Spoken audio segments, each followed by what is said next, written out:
Écoutez, ça me fait très très plaisir qu'il y ait cette amitié entre Lozé et la source. Lozé, c'était vraiment une histoire, la fondation La Source, la fondation Lozé, c'était une chose tellement importante. Et nous, par rapport à ça, nous sommes une toute petite aventure. La source a une 25 ans à peu près. Elle a été créée elle a été créée à l'époque où M. Rocard était le Premier ministre, donc ça doit faire à peu près 23-25 ans. Bon, l'idée de la source, elle est très simple. C'est le milieu, c'est plutôt un projet rural. Ça a commencé comme ça, projet rural, avec des enfants venant d'un milieu très défavorisé. Et l'idée, j'avais été en contact avec des éducateurs, et qu'est-ce qu'on pouvait faire immédiatement? J'ai profité un peu du milieu dans lequel j'étais, c'est-à-dire de connaître des artistes, et de créer le conseiller de M. Rocard, qui s'appelait Dominique Lefebvre, me dit: si vous voulez faire un travail efficace, il faut créer une association. Et donc, on a créé une association avec un parrainage de grands artistes comme César, des plus jeunes comme Boltanski, etc. Et donc, on a commencé tout de suite cette aventure entre des travailleurs sociaux, des éducateurs et des artistes pour faire des ateliers. Voilà, avec les années, donc, encore une fois, avec les années, les ateliers ont dépassé les arts plastiques. Il y a les arts vivants, on a un théâtre, et toutes les disciplines sont maintenant dans notre aventure.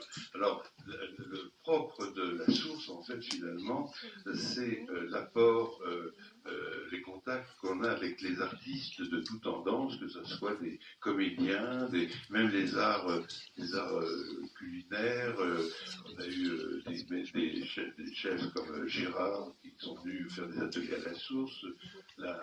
Vraiment, toutes les disciplines sont... Parce que l'idée, encore une fois, de la source, c'est de donner à un enfant, de partir du principe que l'art n'est pas un luxe.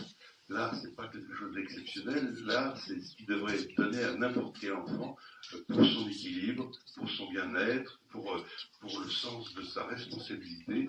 Et le contact qu'il a avec des artistes, évidemment, c'est très fructueux pour son aventure personnelle. L'idée, c'est pas d'en faire un artiste lui-même, tant mieux s'il devient artiste.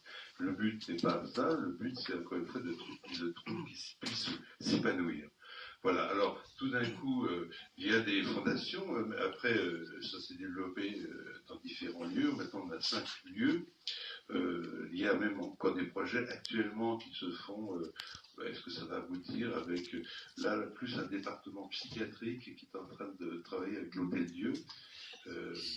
Donc chaque source a un peu ses spécificités. Par exemple, avec le musée Rodin, c'est plus du côté évidemment de la sculpture, mais on est à Donnay, on est à Dinard, on est un petit peu... Voilà, on a 5 lieux, et donc d'autres fondations travaillent avec nous, Lozé, donc tout d'un coup il y a une complicité comme ça, et j'espère qu'il y aura bien d'autres aventures. Et puis aussi d'autres fondations comme Culture et Diversité. Alors, Culture et Diversité, c'est plutôt de travailler avec les banlieues. Nous qui sommes plutôt un projet rural, les banlieues tout d'un coup viennent à la source et vont faire un travail. Je ne vous parle pas de toute l'aventure de Culture et Diversité, mais c'est une belle aventure pour les enfants, pour les jeunes, pour que tout d'un coup un jeune puisse trouver son chemin. Voilà, et comme aussi le travail que fait Lozé. Voilà, donc quelques mots de la source, et encore une fois, pour nous qui sommes finalement une jeune fondation, c'est un honneur et un plaisir de travailler avec vous, de travailler avec Lozé, parce que vous avez un passé prestigieux, et ça nous fait très